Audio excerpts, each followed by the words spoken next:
Bonjour, nous sommes les jeunes de l'accord Centre-Sud et nous sommes reporters pour... L'écho de la carrière. Bonjour à tous, nous sommes ici au quartier de la Bautière, plus précisément à la maison Innova. Nous allons interviewer Pascal Chiron qui va nous parler de l'habitat à Nantes. Nous sommes dans la maison Innova. Oui.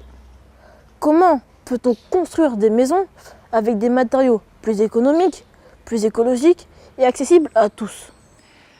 Eh ben, il faut commencer par faire des expériences. Et cette maison, c'est une innovation, une expérience, une expérimentation, on va dire. Et puis après, il ne faut pas qu'on le fasse qu'une fois. Il faut que ce soit aussi réaliste et réalisable.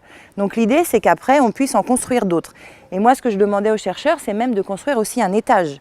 Et comment, après, on peut faire aussi des petits lotissements pour aller plus vite et puis essayer de construire moins cher.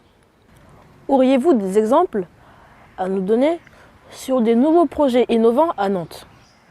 En matière de construction, on a actuellement un projet de construction d'habitat participatif avec des matériaux biosourcés.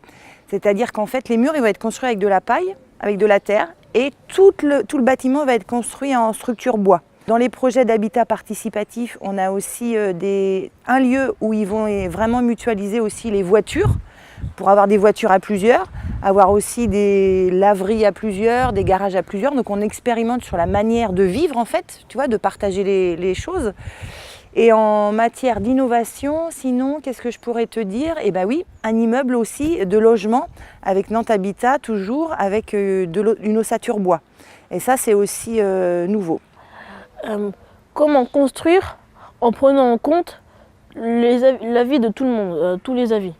C'est compliqué de prendre l'avis de tout le monde. Mais par contre, ce qui est important, c'est d'entendre ce que les gens ont envie les uns et les autres d'avoir. Mais par contre, ce qui est intéressant, c'est que les envies des uns et des autres, ça fait évoluer.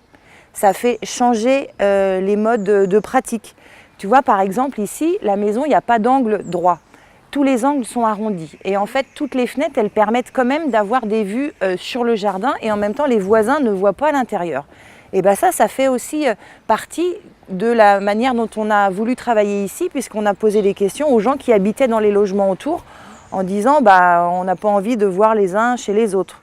Il y en a marre aussi des angles qui sont toujours très carrés sur toutes les constructions. Donc tout ça, ça permet aussi d'évoluer petit à petit. Mais c'est important d'écouter ce que les gens disent et après, il faut surtout respecter ce qu'ils disent. À quand aura-t-on un quartier entièrement construit en 3D?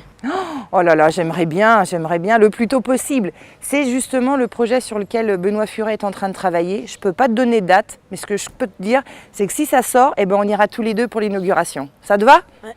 Top là.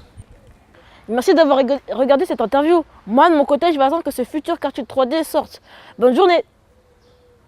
Vous venez d'écouter une conversation des reporters de l'écho de la carrière. Retrouvez-nous du 12 avril au 30 juin à la carrière Misérie pour l'événement Complètement Nantes.